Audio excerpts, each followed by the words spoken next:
So, welcome everyone to another webinar from Mapal. It's great to have you here.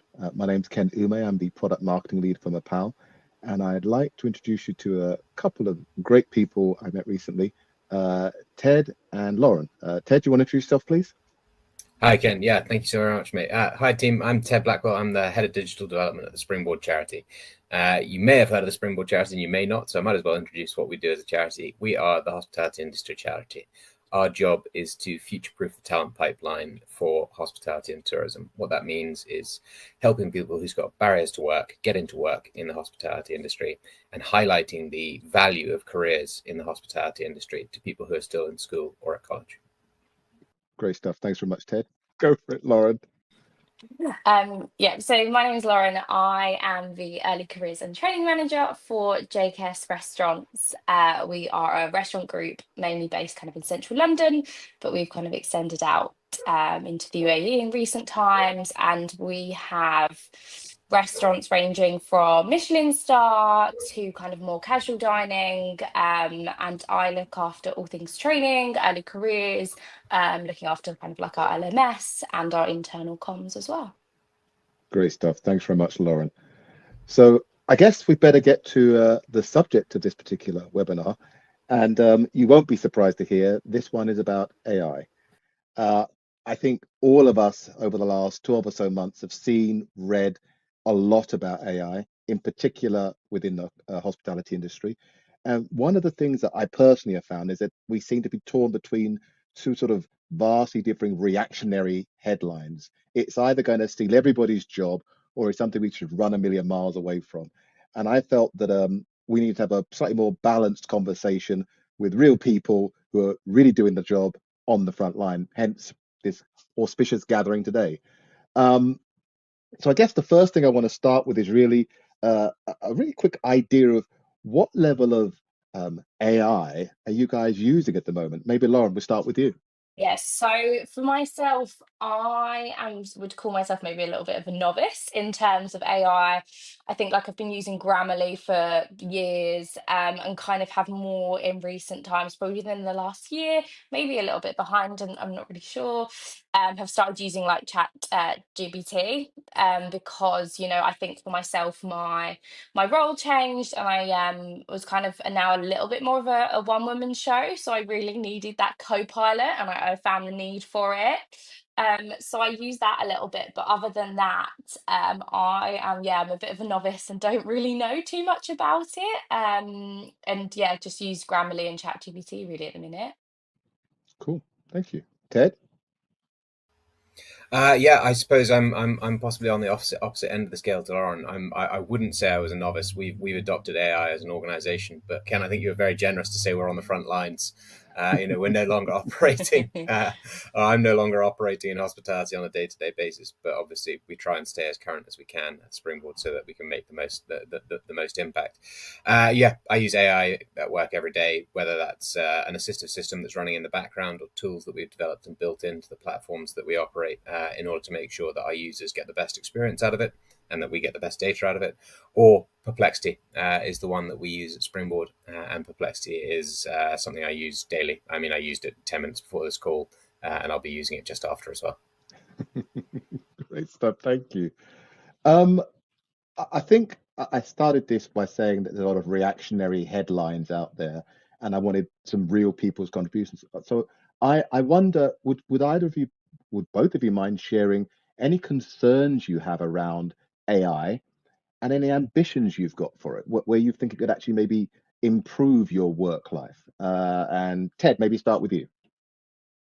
Yeah, okay, let's go for it. Yeah, concerns, so many. Pretending that AI is all benefits and no threats is, I mean, I don't mean to be too reactionary, but it's a ridiculous position. There are definitely threats out there. And one of them that's really prevalent at the moment is actually sales. And I don't mean everyone in the sales world. I mean people selling AI tools.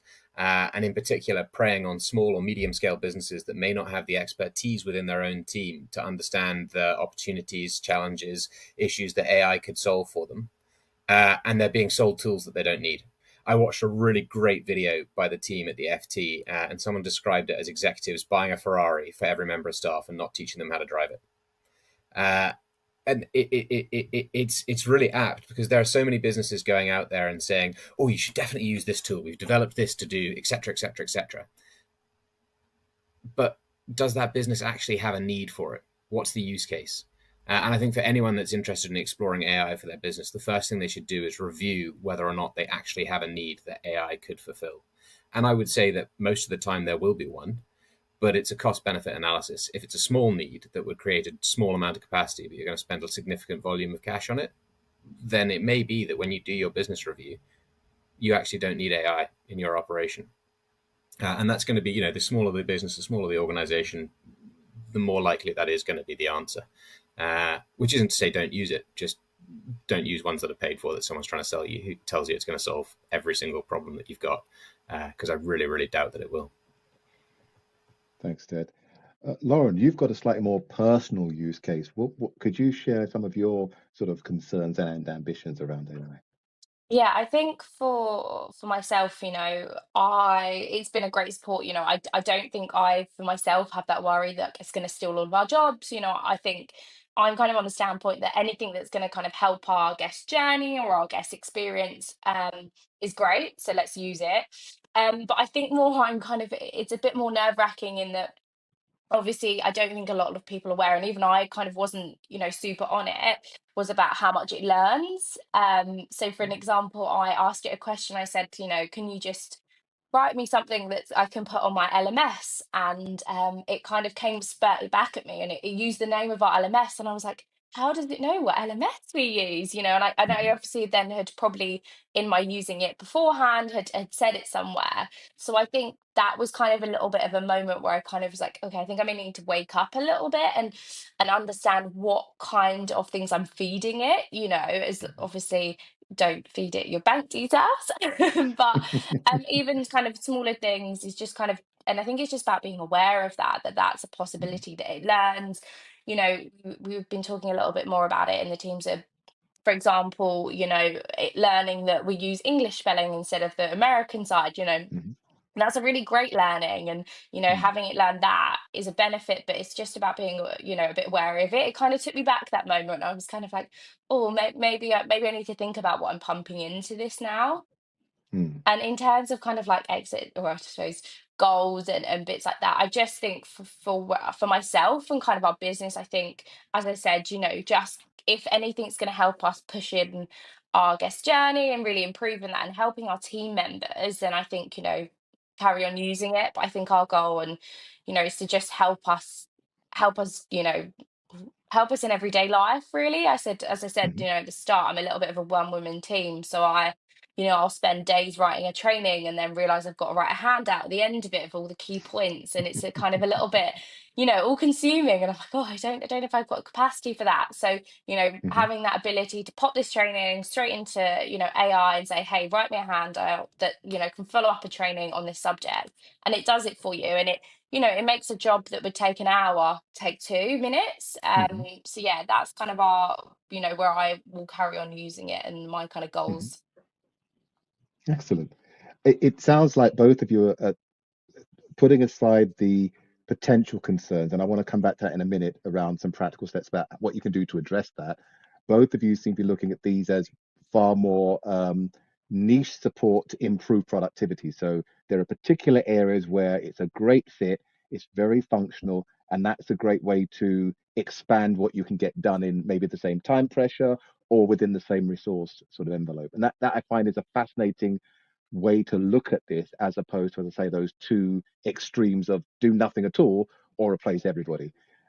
I'd be interested, Lauren, you talked about some of that learning that you made Mm. very organically as you were starting to use the tools. Would you mind sharing some of the more maybe pragmatic or practical steps that you've sort of looked at and said, this is how I want to start to try and make sure I use it properly? Would you mind sharing some of those? Yeah, absolutely. And I think it's even just small bits.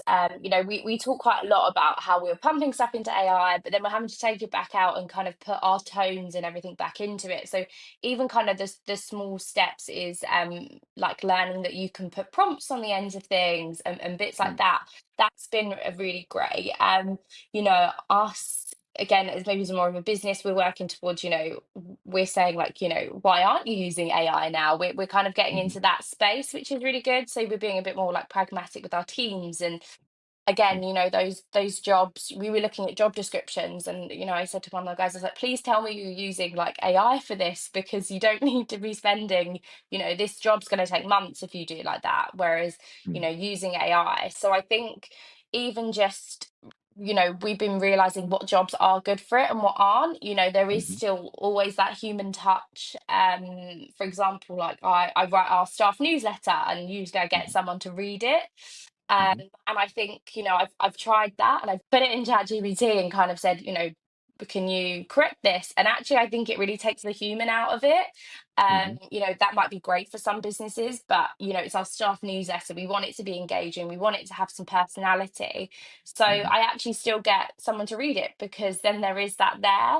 So it Hmm. is, we're finding out again, as you said, like, it's obviously we've been using it for niche things. We're kind of finding out what we can and we can't use it for at the minute. Hmm. So that's like one of the key steps, I think, and Hmm. that helps me, because there's been a lot of times I've asked it to do something, and very much, much like reading the newsletter, where I've been like, Hmm. actually, it's not been very good at doing this.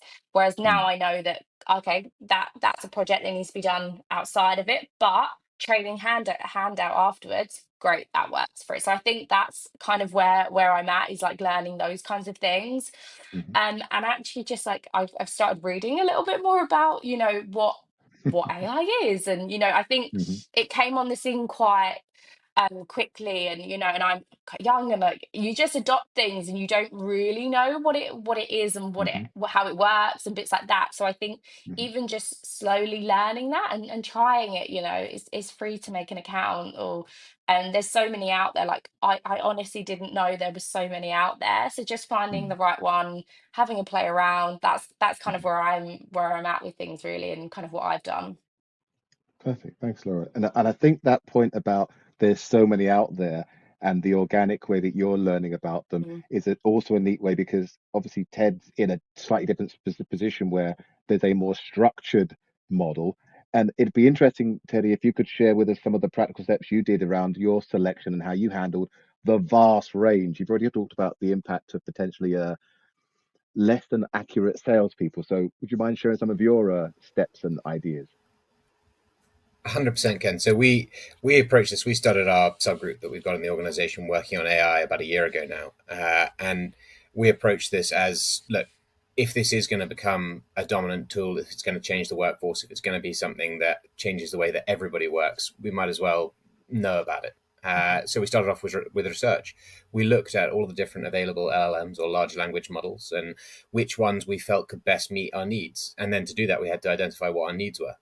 So we went out and we designed a bunch of use cases. We asked people from teams all across the organization what kind of tasks they tackled on a regular basis, what came up ad hoc, what they felt made them spend most time at their desk instead of thinking strategically or creatively, or for our delivery team, out assisting people in the world, getting them into jobs in hospitality and training them and teaching them.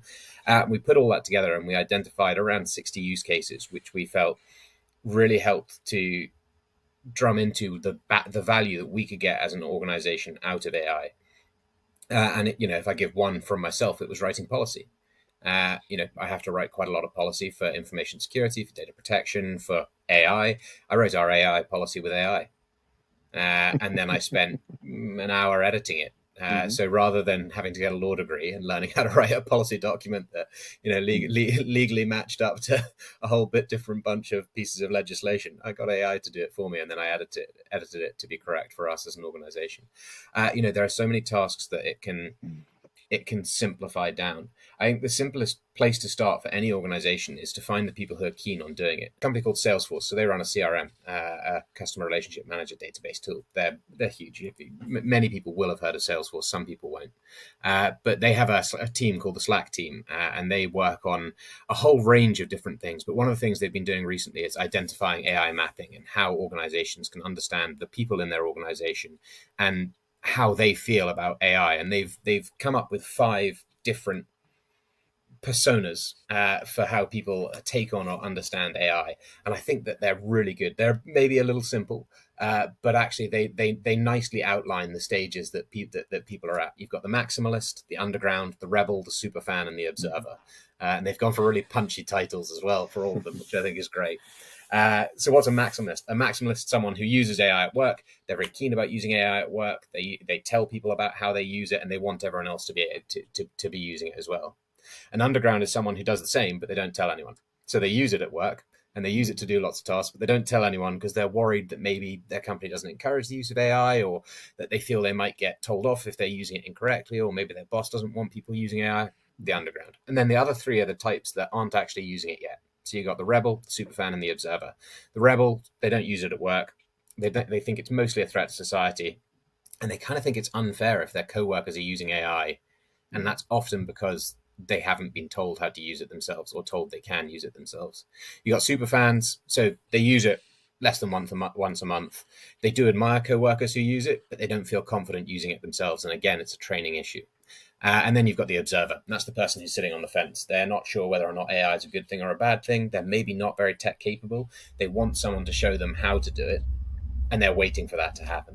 And it's a really useful exercise if you've got an organization to get everyone to jump on and do a test like this. It doesn't have to be this one. I'm not promoting the Salesforce one. I just thought it was a good one of the ones that I've seen.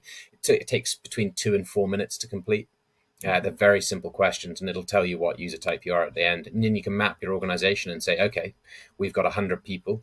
20 of them are maximalists. 50 of them are rebels. We've got a couple of undergrounds kicking about in there, and we've got some observers. And that'll give you a really clear pathway to how maybe you could get everyone in the organization adopting and using AI if it's appropriate for them to do so in their role. And I can't stress that enough.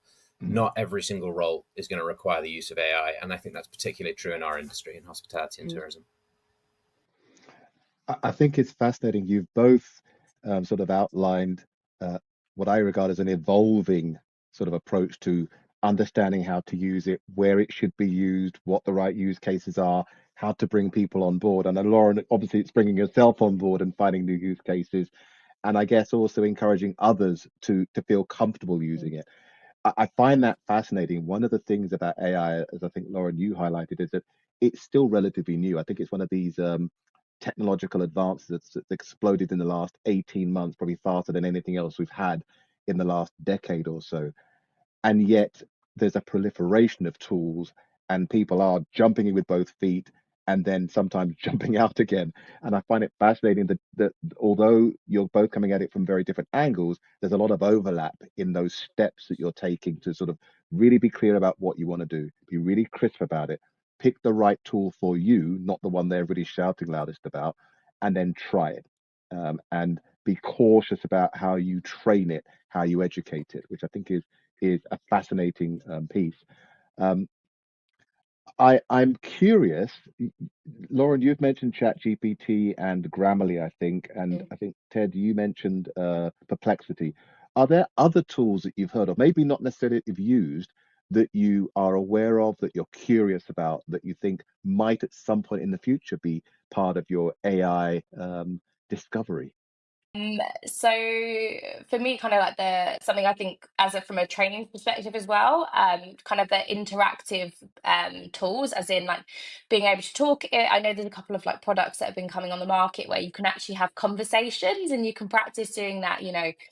Imagine being able to interact with the guest, learn, our restaurants are really unique a lot of the time. They're Indian, we've got like Thai, for people who haven't worked in those restaurants before or aren't really aware of the cuisine. When I came in, I didn't really know how to say a lot of things or how to describe items on the menu. So being able to practice with an AI tool, and it's kind of like takes out that fear, I think, as well. Hmm.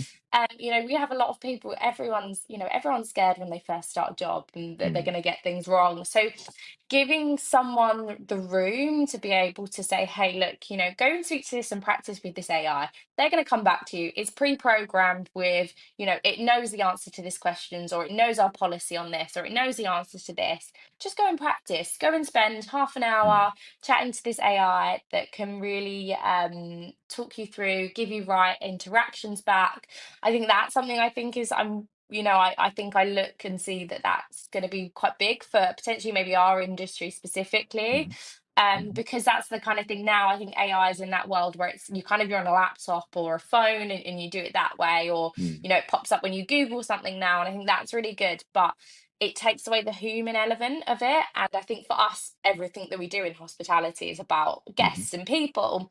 So being able to, that kind of product, something I think that is going to be really useful to us, especially, for myself in the training world, it's kind of my key focus is, yeah, that's going to be really, really good, I think. Excellent. I find it fascinating you talk about that because I often hear in hospitality, humans are the important part, which I Yeah. agree with. But part of me, I'm a marketer by nature. Part of me says the human part is actually the time. So there are Mm, loads of people they don't have time to do anything other than the thing they want to do. So training for someone deliberately to make mistakes is time consuming. So you're right. I think if we can put an AI in there to do that at an early stage so that you get to the point where you think I'm good enough, and then you put a real person there and you test it in the real world. I think that's fascinating.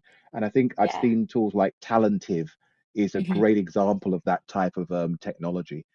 From a marketing point of view, there are similar ones that Google are developing and similar like Jellypod, who are developing interactive tools that allow you to generate a conversation, then take part in that conversation. And again, it's because you can't always get three experts on a call like we have, but you can get the ideas and the principles down, and you can still have that great summarized conversation. Never quite the same as having three people on a call, though, which is this, for me at least, is wonderful. Ted, what would you like to say on that point? Thanks, Ken. Yeah, no, I think Lauren covered it really well. One of the interesting things about AI adoption is about how it's used by team members at various levels. There's a really interesting report out of Cornerstone in 2024. They covered about 200 countries, 24 of them were used with English speaking countries were used for the report piece that I read.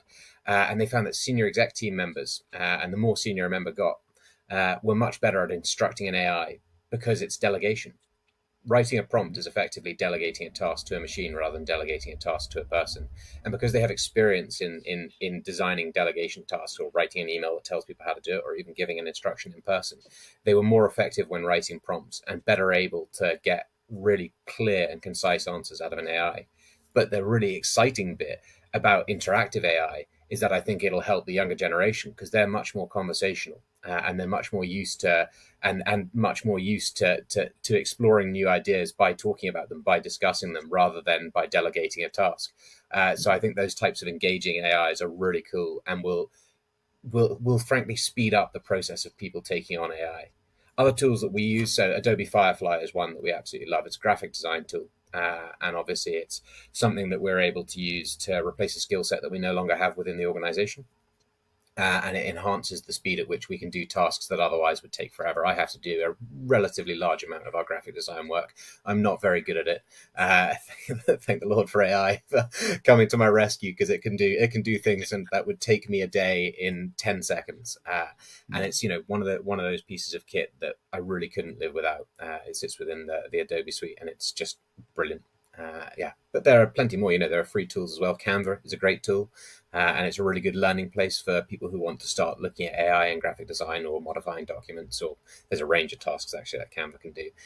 So yeah, definitely a great place to jump in and take a look. That's great. What I think I want to do now is just talk about the last couple of questions. The first one is around another controversial area, which is security and privacy. One of the areas that AI has struggled with is that it needs to learn, it needs to be trained. And in doing that, it has to consume large amounts of data from people like us. Um, Sometimes that's with permission, but increasingly that's been without explicit permission. I'd just like your thoughts, first of all, on your experiences with both the privacy and security side of using AI and what steps you kind of took to mitigate that. Lauren, maybe first of all, because I think you expressed some of that surprise at what it learned from. Yeah, I think, like I said, I think I was probably a little bit naive to it before in terms of like, again, I was still very much in that early stage of using it and kind of knowing how much it does learn really. So something that obviously I said, before, I was a little bit kind of naive in terms of learning like kind of data and that kind of thing when it comes to AI. I didn't really know how much it did learn. So obviously when it pumped out those bits I spoke about before, it kind of made me start thinking about that. We look to now, and I speak with my when I work with my wider team, it's about understanding that we shouldn't be putting people's names in, even small things. I was chatting to someone who was like, I'm just going to use ChatGPT for my CV. And I was like, that's really great, but maybe remember not to put your contact information in, or maybe let's not put dates in, or, your school in. And, it's really small things, like you wouldn't talk to someone over the phone who never knew about those kinds of things. Like you wouldn't share your phone number with them. So, potentially maybe let's not share that with AI. But I think, for example, we have our like GDPR and data policy, and I think, we'll look at how we include AI in that as well. A little Mhm. bit more moving forward as our business is adopting it a lot more. And again, we're in the stage where we're all using it, and we're kind of, slowly but surely bringing everyone through, and kind of everyone's accepting and saying, hey guys, I use AI too, it's okay. So I think that's something that we'll like look to, and maybe a little bit more like this guys at Springboard have done, is look and see how we can use that as maybe as a wider business.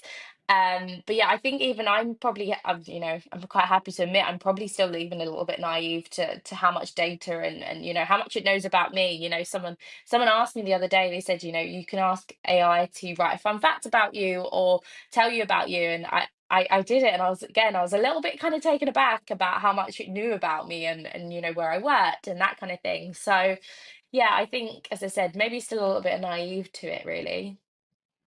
Okay, thank you. Ted? Yeah, again, Lauren, nail on the head. Data security, information security.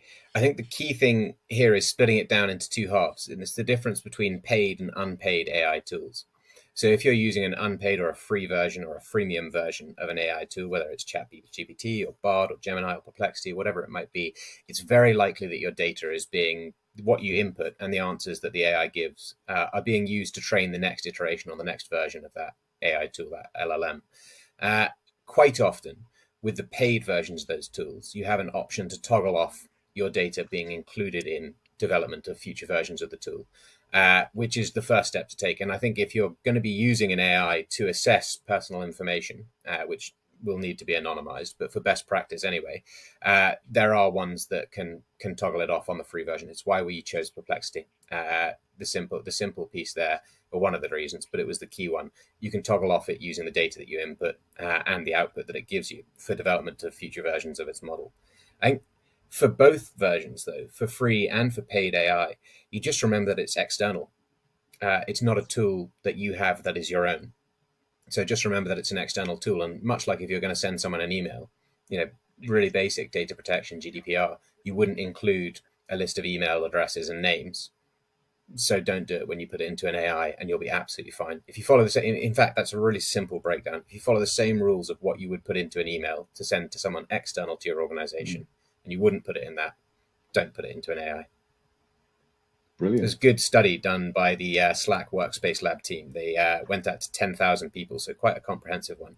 They were desk workers, so it's not 100% applicable to hospitality, but they were effectively asking people what the biggest concern is. And the biggest concern amongst senior managers was data security. Mm.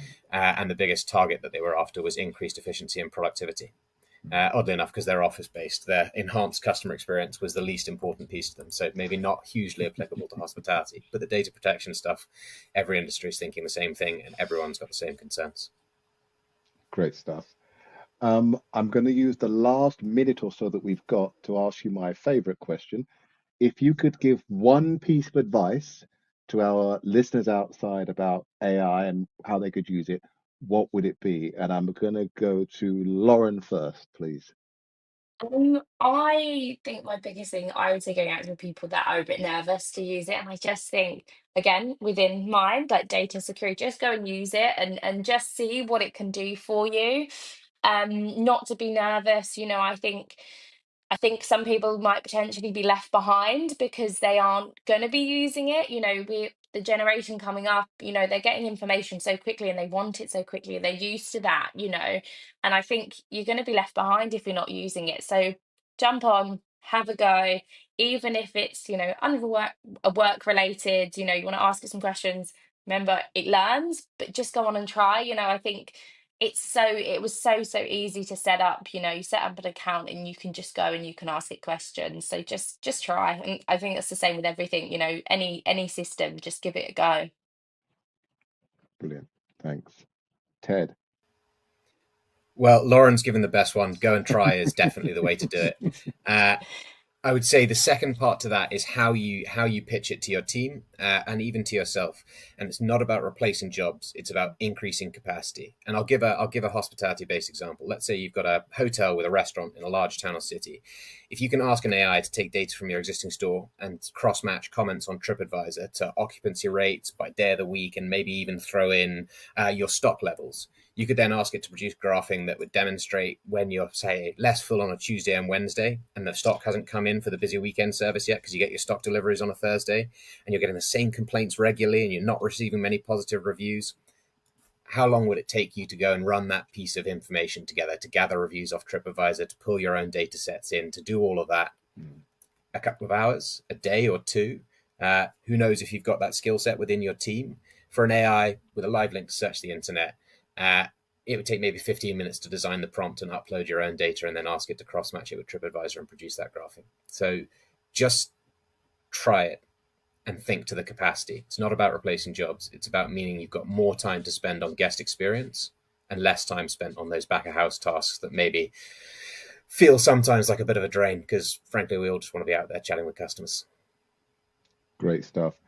Thank you so much, both of you. I know you're both very busy, but it's been a fascinating conversation. I hope our listeners have enjoyed it as well. I'll make sure my colleague managed to forward on that link. So it just makes me say once again, thanks very much for this. Look forward to speaking to you both soon.